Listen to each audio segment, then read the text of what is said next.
10 साल के अंदर अंदर इंडिया ने चाइना को बीट करना है, 100% बीट करना है। उसकी वजह सिर्फ ये है कि जो पॉलिसी चल रही है। अब अच्छा, ये सारी चीज़ें ख्याल आ रहा है कि अब आगे क्या होगा, उससे पीछे ये ख्याल आ रहा है इलेक्शन खैरियत से हो। अस्सलाम वालेकुम, नमस्ते, सत श्री अकाल। उम्मीद करता हूँ ठीक होंगे, खुश होंगे। दोस्तों जा रहे हैं, खुश रहें, माँ बाप का ख्याल करें, क्योंकि माँ बाप है तो सभी कुछ है। दोस्तों आज की हमारी वीडियो है can India beat China, past present and future of India and China economy, India versus China. तो चलते हैं वीडियो की जानिब। 1947 से लेकर 2019 तक हम लोग भारत को पाकिस्तान से कंपेयर करते रहते थे, पर पेंडेमिक के बाद भारत की आंखें खुली और उसे अपना असली कंपटीशन चाइना के रूप में दिखा। आज भारत पाकिस्तान से हर चीज में आगे है, चाहे वो इकोनॉमी हो, एजुकेशन हो, मिलिट्री हो या कोई भी सेक्टर हो, हर चीज में भारत आगे है। पर चाइना के कंपैरिजन में ऐसा नहीं है। इकोनॉमी के मामले में आज चाइना भारत से 16.5 साल आगे है। नॉमिनल जीडीपी और पर कैपिटा में 15 साल आगे है। एक्सपोर्ट में 17 साल आगे है। फॉरेक्स रिजर्व में 19 साल और एफडीआई में 20 साल आगे है। भारत और चाइना की इकोनॉमी में इतना फर्क इसलिए है क्योंकि चाइना ने बहुत पहले ही इकोनॉमिक रिफॉर्म कर लिए थे और भारत ने बहुत बाद में इकोनॉमिक रिफॉर्म किए। चाइना ने प्राइवेटाइजेशन 1978 में ही अपना लिया था, वहीं इंडिया ने 1991 में एलपीजी रिफॉर्म किए थे।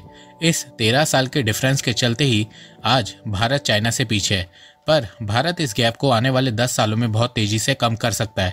कैसे, आइए जानते हैं। तो नमस्कार दोस्तों, स्वागत करते हैं आपका चार्जिंग पॉइंट हिंदी में। दोस्तों आज के इस वीडियो में हम बात करेंगे कि कैसे भारत चाइना को बीट कर सकता है। तो जानने के लिए जुड़े रहिए आप इस वीडियो के साथ।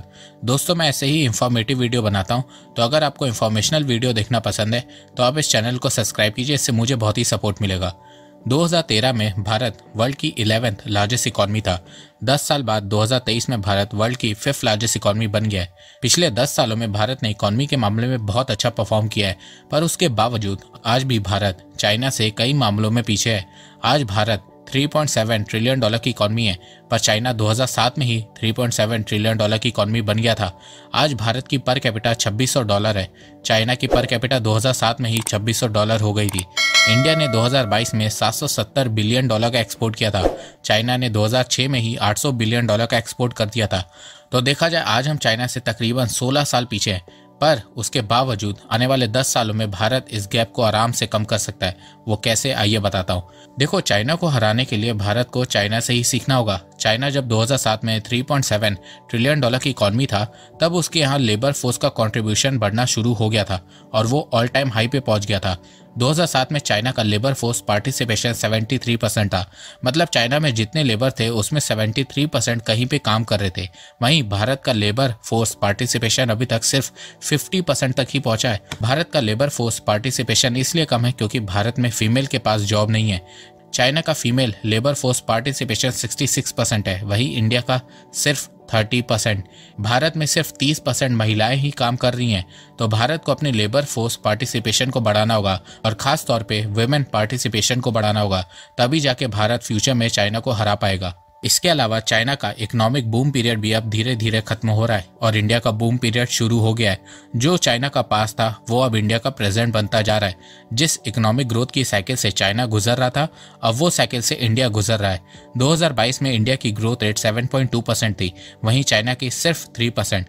अकॉर्डिंग टू IMF 2023 में इंडिया कम से कम 6.3 से 6.5% के बीच ग्रो करेगा, वहीं चाइना सिर्फ 5% से ग्रो करेगा।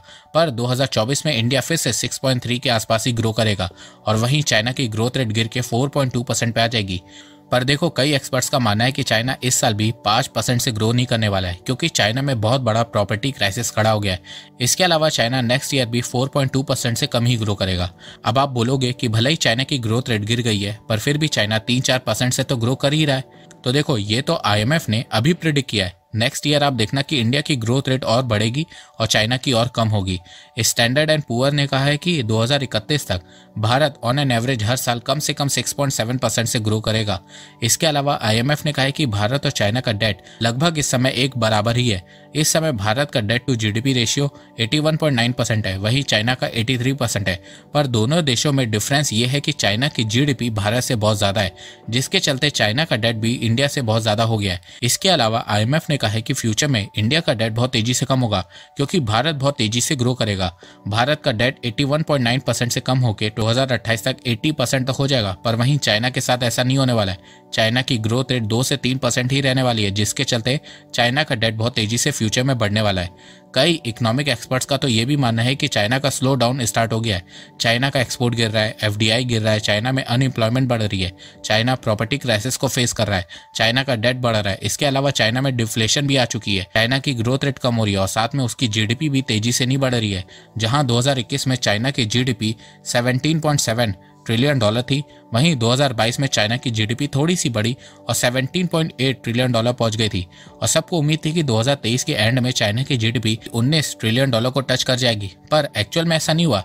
आईएमएफ के मुताबिक 2023 के एंड तक चाइना की जीडीपी कॉन्ट्रैक्ट होकर 17.7 ट्रिलियन डॉलर पे आ जाएगी।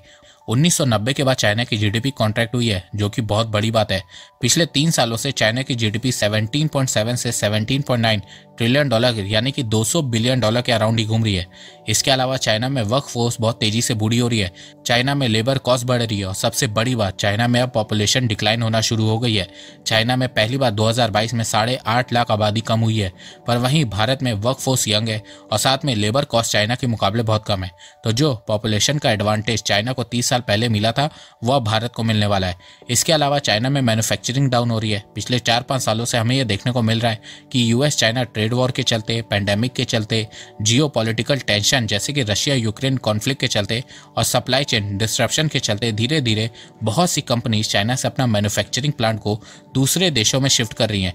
सप्लाई चेन और जियोपॉलिटिकल प्रेशर के चलते यूएस की high tech electronic manufacturer China से इंडिया जा रहे हैं, सॉफ्टवेयर कंपनीज वियतनाम जा रही हैं, यूएस की ऑनलाइन कंज्यूमर रिटेल इंडिया जा रहे हैं, चिप कंपनी वियतनाम जा रही हैं, ईस्ट एशियन ऑटोमेकर और US toy end game manufacturer India जा रहे हैं।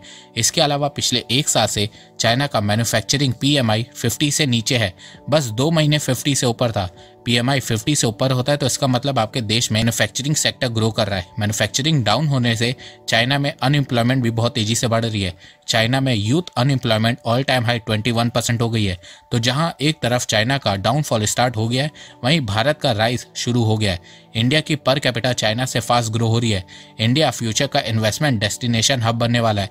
दुनिया भर के इन्वेस्टर इंडिया को फ्रेंडली और हाई रिटर्न इन्वेस्टमेंट डेस्टिनेशन मान रहे हैं। इसके अलावा जिस स्पीड से इंडिया ग्रो कर रहा है, उतनी स्पीड से कोई भी मेजर इकोनॉमी इस समय ग्रो नहीं कर रही है। Even next 3 years India world की फास्टेस्ट ग्रोइंग मेजर इकोनॉमी बना रहेगा। अब इससे इंडिया को यह फायदा होगा कि इंडिया में इन्वेस्टमेंट बहुत तेजी से बढ़ेगी और इन्वेस्टमेंट बढ़ेगी तो देश की ग्रोथ रेट भी बढ़ेगी। देखो, इस समय भारत अच्छी ग्रोथ रेट से ग्रो कर रहा है, पर अगर भारत को चाइना को जल्दी से बीट करना है तो उसे next 5 to 10 years on an average 8% से ग्रो करना होगा। आईएमएफ के चीफ का कहना है कि भारत को इंफ्रास्ट्रक्चर पर हैवी इन्वेस्ट करना होगा। इसके अलावा मेडिकल सेक्टर, एजुकेशन सेक्टर में मेजर रिफॉर्म लाने होंगे, डिजिटल लिटरेसी को प्रमोट करना होगा, सोशल स्पेंडिंग को बढ़ाना होगा।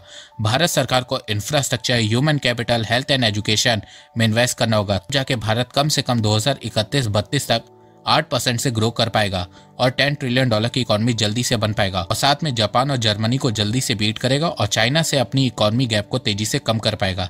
इसके अलावा नेक्स्ट 25 ईयर्स में इंडिया में मैन्युफैक्चरिंग भी आपको बहुत तेजी से बढ़ते हुए देखने को मिलेगी और ये आप होते हुए देख भी रहे होंगे कि कैसे एप्पल, सैमसंग और तमाम ग्लोबल कंपनीज एक एक करके इंडिया में आ रही हैं और मैन्युफैक्चरिंग कर रही हैं। फ्यूचर में ये और तेजी से होने वाला है। इसके अलावा भारत का आने वाला फ्यूचर बहुत ही शानदार होने वाला है। 2027 तक भारत वर्ल्ड की 3rd लार्जेस्ट इकोनॉमी बन जाएगा। 2030 तक भारत में एवरेज इंडियंस की इनकम डबल हो जाएगी। भारत में कंज्यूमर मार्केट बढ़ेगा, कंज्यूमर गुड्स की डिमांड बढ़ेगी, तो किसी भी कंपनी और इन्वेस्टर के लिए भारत को इग्नोर करना बहुत मुश्किल हो जाएगा। तो आने वाला फ्यूचर भारत का होने वाला है और चाइना का ग्रेट इकोनॉमिक पीरियड एंड होने वाला है। तो यहाँ पे भारत को कोशिश करनी होगी कि इस टाइम पीरियड में कम से कम 7 से 8% के बीच ग्रो करे। तो दोस्तों, मुझे लगता है कि अब आपको सब समझ में आ गया होगा। तो अगर आपको ये वीडियो पसंद आए तो आप इस वीडियो को लाइक कीजिए और अब आप मुझे सपोर्ट भी कर सकते हैं पेट्रियन और यूट्यूब में ज्वाइन बटन के थ्रू। एक बात मैं कहना चाहता हूँ, आप जितनी मेरी वीडियोस को शेयर करेंगे उतनी ही रीच मेरी बढ़ेगी और उतने ही लोग मेरे से जुड़ेंगे। तो वीडियो को शेयर करना, चैनल को सब्सक्राइब करना बिल्कुल भी मत भूलिएगा। मैं ऐसे ही एजुकेशनल वीडियोस लाता रहूंगा आप लोगों के लिए। तो अभी तक के लिए बस इतना ही। धन्यवाद। जय हिंद, जय भारत। ओके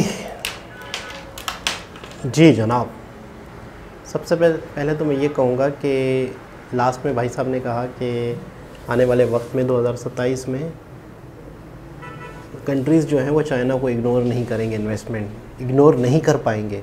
मैं समझता हूँ कि अभी से ही वो सूरत हाल है कि बड़ी बड़ी कंपनियाँ, बड़े बड़े देश जो इन्वेस्ट करना चाहते हैं वो इंडिया को इग्नोर नहीं कर पा रहे। इंडिया ही में इन्वेस्ट करना चाह रहे हैं, इंडिया ही में अपनी फैक्ट्रीज़ लगाना चाह रहे हैं, इंडिया ही में अपने प्लांट लगाना चाह रहे हैं, इंडिया ही में अपने प्रॉपर्टी को डबल करना चाह रहे हैं, क्योंकि सबसे ज़्यादा सेफ़ जो है वो इंडिया की कंट्री दिख रहा है। चाइना वाला मामला सबके सामने है कि सबसे पहले जो प्रॉपर्टी का, जो रियल इस्टेट का जो ये क्राइसिस चल रहा है वो बहुत ज़्यादा। अच्छा, चाइना की जो ग्रोथ एकदम से हुई थी वो शायद इसी वजह से हुई थी कि बहुत ज़्यादा इन्वेस्टमेंट आ गई थी, बहुत ज़्यादा इन्वेस्ट इस चीज़ में हो रहा था, रियल इस्टेट्स में बड़े बड़े सिटीज़ बन रहे थे। गोस्ट सिटीज़ अब कहलाते हैं चाइना में, ऐसे बहुत सारे सिटीज़ बन गए जो गोस्ट सिटीज़ कहला रहे हैं, जहाँ पे परिंदे और कबूतर रह रहे हैं, कोई भी इंसान वहाँ नहीं है, ना ही सेल हो रहे हैं, बन गए हैं बड़े बड़े बिल्डिंगें, बड़े बड़े प्लाजे, बड़े बड़े सिटीज़। अब जाके वो बिल्कुल मामला ठप हो गया। तो वो एक पैसे की जो रेल पेल थी, जब वो सिटीज़ बन रहे थे, जब वो प्लाजे बन रहे थे, तो हर जगह पैसा फैल रहा था। जब ये चीज़ बनती है तो हर बंदे तक पैसा आता है, बहुत सारी चीज़ें मैन्युफैक्चरिंग होना शुरू हो जाती हैं। तो एकदम से जब वो क्राइसिस आया तो उसकी वजह से बहुत सारी चीज़ें आपस में कनेक्ट थी, तो वो रुक गई, एकदम से स्टॉप हो गया। उस वजह से बहुत ज़्यादा क्राइसिस चल रहे हैं। फिर जितने भी रियल इस्टेट वाले थे उन्होंने बैंकों से लोन लिया था। बैंक इस मामले में पैसा दे रही होती है कि इतने % इंटरेस्ट पे। अब जब चीज़ ही नहीं बिकेगी तो वो इंटरेस्ट कहाँ से देंगे, पैसे कहाँ से लुटाएंगे बैंक के। तो ये मामला चाइना में बहुत ज़्यादा चल रहा है। इंडिया की ग्रोथ रेट 8% पे अगर चली जाती है 2-4 सालों में, तब जाकर कह रहे हैं कि चाइना को 16 साल पीछे कुछ भी नहीं है। मतलब जो स्पीड है 10 साल के अंदर अंदर इंडिया ने चाइना को बीट करना है, 100% बीट करना है। उसकी वजह सिर्फ ये है कि जो पॉलिसी चल रही है। अब अच्छा, ये सारी चीज़ें ख्याल आ रहा है कि अब आगे क्या होगा, उससे पीछे ये ख्याल आ रहा है इलेक्शन खैरियत से हो, तरीके से हो, ये सही पार्टी जो चल रही है, पार्टी जो ग्रोथ कर रही है। अच्छा, मुझे लगता है पूरा इंडिया इस वक्त मोदी जी के साथ होगा, मुझे ऐसा लग रहा है। जब क्योंकि उन्होंने रिज़ल्ट दिखाया है, उन्होंने करके दिखाया है, वो बाकायदा दिखा रहे हैं कि यार हम ये है, इन्होंने मुल्क के लिए सब कुछ करना है, पूरी ज़िंदगी इस कंट्री को दे दी। उनका कोई घर बार नहीं, कुछ भी नहीं, कोई रिलेटिव नहीं, कोई औलाद नहीं, कोई बच्चे नहीं, सब कुछ उनका ये कंट्री है।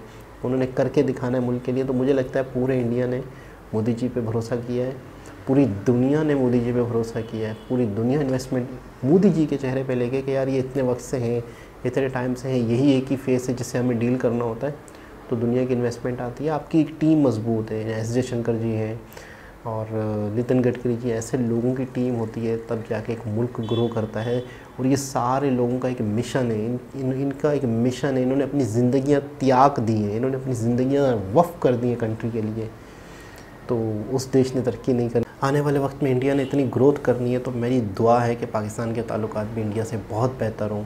और जब इंडिया ग्रोथ करेगा तो जाहिर सी बात है पाकिस्तान को भी इसका फ़ायदा होगा। सबसे करीब तरीन देश, मतलब इतना फ़र्क हो के कि वहाँ पर अगर 20 रुपये की चीज़ है और यहाँ पर 200 रुपये की चीज़ है, तो यार क्यों ना इस कंट्री को भी फ़ायदा हो, क्यों ना इस कंट्री को भी एक इम्पोर्ट एक्सपोर्ट हो, क्यों ना इस कंट्री में भी लोगों को खुशहाल हो।